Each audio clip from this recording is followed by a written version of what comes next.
Globalization's negative impact on sneaker culture. Sneaker culture derives from those who buy, sell, trade, and collect athletic sneakers. Most of the time, these sneakers are coveted and have some sort of significance or sentimental value to those in the community who collect and to the context of the subculture in which they were meant for, such as basketball, running, skateboarding, etc. Sneakerheads are the enthusiasts that populate this community. Sneakerheads come in many forms: male and female, adults, children, celebrities, athletes, and even regular people such as you and I. This trend of collecting sneakers began in the early 1980s over the obsession of the Nike Air Force 1 basketball sneaker. This shoe was only available on an annual basis until Northeast retailers complained about the lack of quantities. In the mid-80s, a basketball player named Michael Jordan was introduced to the world as an athletically gifted college phenom. Nike signed Jordan in 1984, following him being selected number 3 in the NBA draft by the historically plagued Chicago Bulls. Throughout Jordan's 14 years with the Bulls, he'd helped mold them into one of basketball's most prestigious franchises, as his success on the court paired well with one of Nike's global marketing initiatives, which was to become a transnational powerhouse. Nike was already making majority of its products abroad, and more than half of their sales were in foreign countries. Jordan's performances, accolades, ads, and sneakers transformed him into a global icon, bigger than basketball. Soon enough, basketball fans worldwide wanted to be like Mike, and owning his shoes would only get them closer to that dream. There are dangers to this newfound global sneaker obsession which people develop, and they lie under authenticity, collective identity, and sneaker culture as an alleged global village. People love authenticity because they enjoy seeing people similar to themselves put in a position to overcome the odds and make an impact, which Michael Jordan embodied.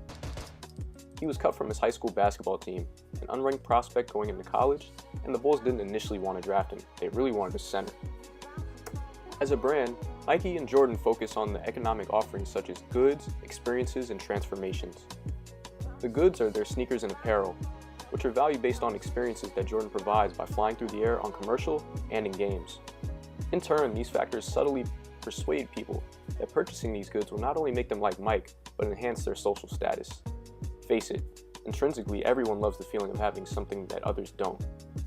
Though owning these goods feels authentic, the actual production behind these items isn't.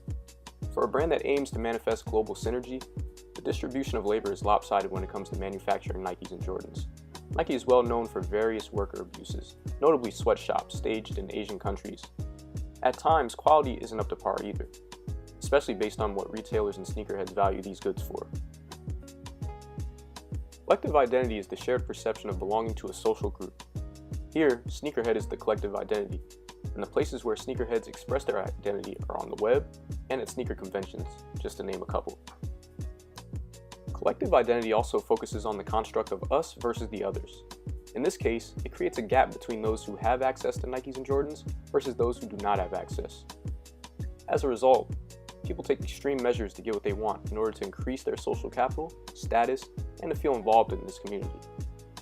This means they will go as far as killing and robbing others, rioting, looting, etc.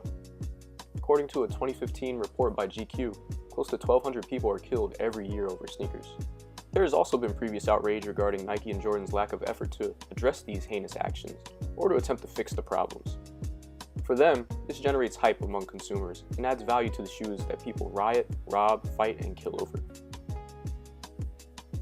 Since entering the information age, many would believe that the enhancements of technology made it easier for consumers to get their hands on the pair of shoes that they want. In the 80s and 90s, sneakerheads had no choice but to wait on long lines at physical stores for the newest releases. Now, not only do we have the Nike website and the websites for retailers, we also have third-party sellers, apps, and even forums that give us information about when and where these sneakers release and the times they're going to restock. Yes, we now have more open access to buying shoes, but that doesn't mean that we're going to get what we want. Factors such as bad internet connection, bots, and scammers impede sneakerheads. If your internet connection or service is bad, you'll certainly miss out on the new J's that come out at 9 a.m. on Saturday via Sneakers app. There are also bots that people purchase ahead of a sneaker release that automatically adds them to the cart, making way for an easier checkout process. And with more outlets to get sneakers, makes for more scams, especially from third-party sellers and even buyers. Years back, eBay had a big issue with people selling counterfeit Nikes and Jordans. Even to this day, buyers can scam you by forging PayPal email payment notifications on the shoes that you listed on third-party sites, making it seem like they purchased them from you when they didn't.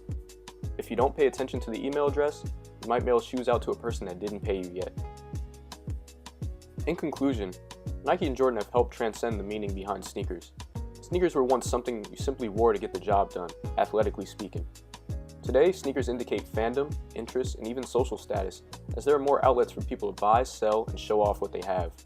As a result, sneaker culture is flawed because it influences overconsumption, crime, imbalances of labor, and imbalances of attainability.